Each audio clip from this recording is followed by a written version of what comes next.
மக்கள் வெற்றி கட்சியின் சார்பாக அனைவருக்கும் அன்பு வணக்கம்.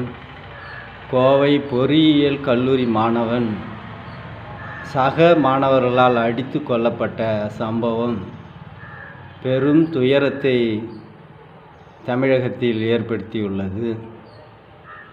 கல்லூரி நிர்வாகம் விடுதியிலே தங்கி சமைக்கின்ற சமையலருக்கும் இந்த மாணவர்களுக்கும் ஏற்பட்ட பிரச்சனையின் நீட்சியாக இந்த கொலை நடந்துவிட்டது என கூறுகிறார்கள்.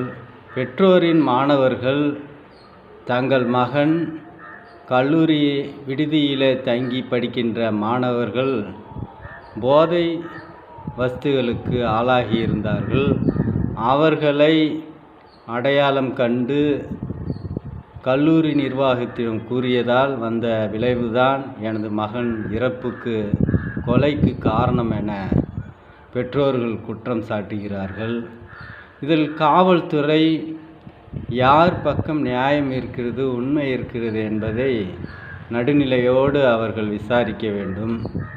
மேலும் அவர்கள் விடுதியிலே தங்கி படிக்கின்ற இடங்களை அவ்வப்போது சோதனை செய்ய வேண்டும். அவர்கள் போதை வஸ்துகள் வைத்திருக்கிறார்களா அல்லது போதைக்கு அடிமையாகி இருக்கிறார்களா என சோதனை செய்ய வேண்டும். தற்பொழுது வழக்கிலே குற்றச்சாட்டுக்கு ஆளாகக்கூடிய அந்த விடுதியை நன்கு சோதனை செய்ய வேண்டும். அங்கு படிக்கக்கூடிய மாணவர்கள், குற்றச்சாட்டுக்குள்ளான மாணவர்களை மருத்துவ பரிசோதனைக்கு உட்படுத்த வேண்டும். அவர்களுக்கு போதை வஸ்து உண்மையாகவே அது போன்ற ஒரு சம்பவம் நடந்திருந்தால் ஒரு கண்டிக்கத்தக்கது.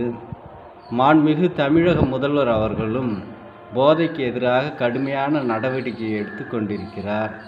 எனவே காவல்துறை உரிய விசாரணை மேற்கொண்டு யார் உண்மையான குற்றவாளிகள், நிர்வாகமா அல்லது அந்த மாணவர்களா என்று